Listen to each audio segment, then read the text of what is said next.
Hey, I'm Pops, and welcome to another Throwback Thursday video.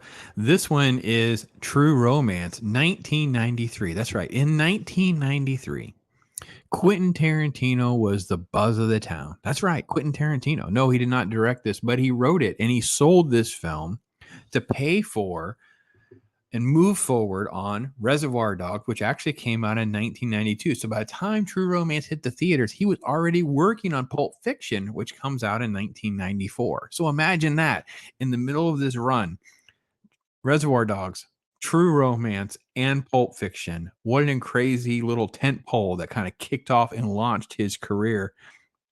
And here you see a truly amazing all-star cast that surround Tony Scott, God rest his soul, in just an amazing film. This film is just so much fun on so many levels. It deals with obviously this young couple, Clarence in Alabama. She's hired as a call girl to be his date, showing up at the theater to see where he's doing, kung fu films. We have a brief little intro to Clarence. We get a little bit to know about his love of Elvis and his dreams and aspirations. But he works at a comic book store, likes kung fu movies and whatever. So who's this hot girl that wants anything to do with him, right?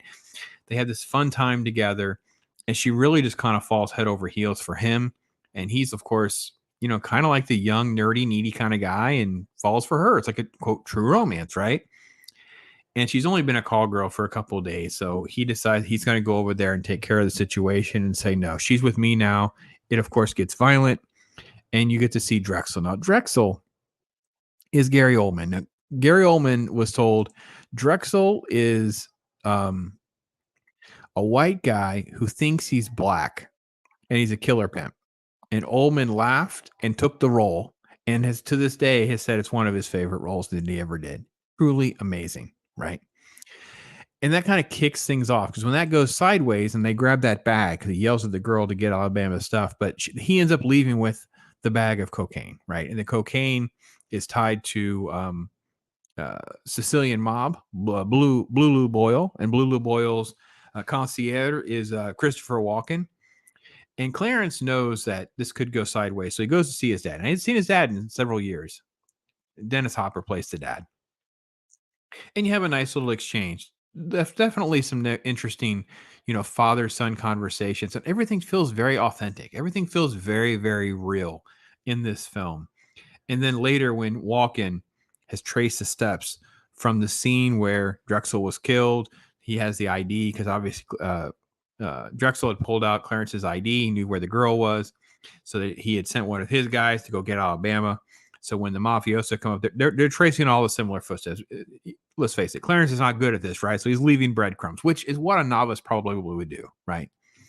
And they decide to go to California because he has a friend out there that's in acting. So in his mind, he thinks all actors are into drugs and he can move this cocaine. So he goes to see Dick Ritchie. Now, Dick Ritchie's played by Michael Rappaport. Kills it. I mean, I got to be honest, Michael Rappaport plays this character in many of his roles. However, it works perfectly here.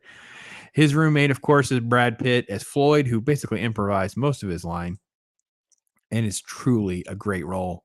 Brad Pitt in this role definitely makes everyone smile, makes us all laugh. The cast is obviously has great chemistry. Everything is flowing really well. You have just the incredible, Tony Soprano, right? James Gandolfini shows up to, take care of her. You have all sorts of different elements in this film. This adventure, this Bonnie and Clyde sort of elements are intertwined together with the romance elements and the comedic and the action. And I don't even know it's so many different genres in a lot of ways, right? And I think what does well here is how every character you get enough of to care about them, right? So even like these secondary characters that you don't necessarily like I don't really care for. So the Hollywood producer guy, right, is played by Saul Rubinek. His name is Lee. I have to look. Donowitz. I have to look at my notes. Donowitz. And the assistant is Bronson Pinchot, who's from Perfect Strangers, right? Pinchot. And it's really, really kind of fun because you kind of get who these people are. The Hollywood types that they are. Like, they're not fooling anybody. Or we know who these people are, right? And then of course, you have the detectives. So you have Tom Sizemore, Chris Penn, who've been in other Tarantino projects. It's no surprise they get a role in a film like this. and it's a truly like a little gem that doesn't really get the credit that it deserves for this film. It really, really does. This film has really taken on also a lot of different lives of itself. Like it started as a short story because obviously Roger Avery had worked with Tarantino before, so they've kind of they've had some back and forth trying to work on this kind of film. You have other stuff that Tarantino is attached as well, like Natural Born Killers and Crimson Tide and that kind of thing. So Tarantino's whole career is birthed out of this era, and here you see him on display with uh, this incredible ride. Everything starts with this amazing script, right?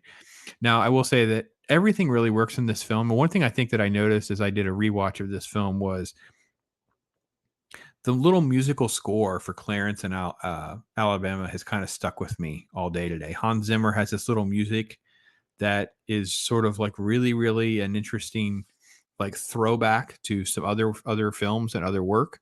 And I think that there's something very special there in some of that music. I really did enjoy it. I also think there's a lot of Tarantinoisms that are birthed out of these early films where you have sort of like the radio cues, the pop culture references, the way they talk about different things, like all of these, even comic books, all of these things kind of work into building some of the framework and the legacy that is sort of like Tarantino verse, the Tarantino world right now. The most famous scene, of course, is that Hopper walk-in scene, right? The Sicilian scene, which you've got incredible N words and the tete-a-tetes back and forth. That's just it's really truly incredible, and their performances are amazing. And I will say that Tarantino has, I think proudly talked about one of his best moments. Like he really does love that moment because it really was birthed out of some personal experiences of some conversations that he had and worked on. So I think all of that is great. I will say that this is also uh, just one of those films to me that has held up so well. I have to be honest, is on my rewatch, it just felt like I'm back there. Felt like I'm back there to 93. It did well.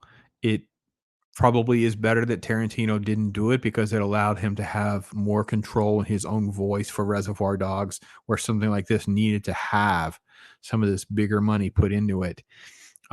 It wasn't really like a box office success. I think technically this would be like a cult film, a cult classic, because I think it made more money kind of after the fact than it did in the theaters. I remember it came out, I think I was in school. So I think it came out in the fall. I didn't look up the date. I'll look up the date while we're doing that.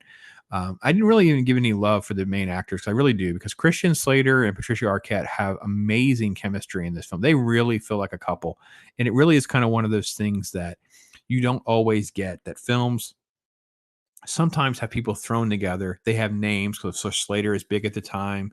Patricia Arquette's coming onto the scene as a younger actress, and which is kind of funny because I've grown up with her, right? Because from Nightmare on Elm Street 3 to even other works like that she does after this, right? Because it's one of her early films, and it's like you really, I don't know. I feel like it's kind of hard to believe that it's just been this long. It's been 30 years since this happened, and I couldn't believe it. So it's something I had to kind of take a pause, throw it under the Throwback Thursday window. Hope you're enjoying it. I don't know. Do you have a favorite scene, moment, character in this? Because there could be a lot, and this also has like a funny, like a lot of different stories that are in the production of this. Um, for instance, there's the scene with the gun, and I guess Hopper was afraid, and I guess they tested it on Tony Scott, like the prop gun, and it actually bloodied his face. It didn't go off and kill him, obviously, but it hurt him. Like it was too close to his face. So yeah, it was like, whoo, crazy stories like this, crazy stories, right? Let me see if there's anything else that I wanted to note because Brad Pitt's character when he was smoking in that he turned that little honey bear. I was just laughing. Uh, Floyd's great.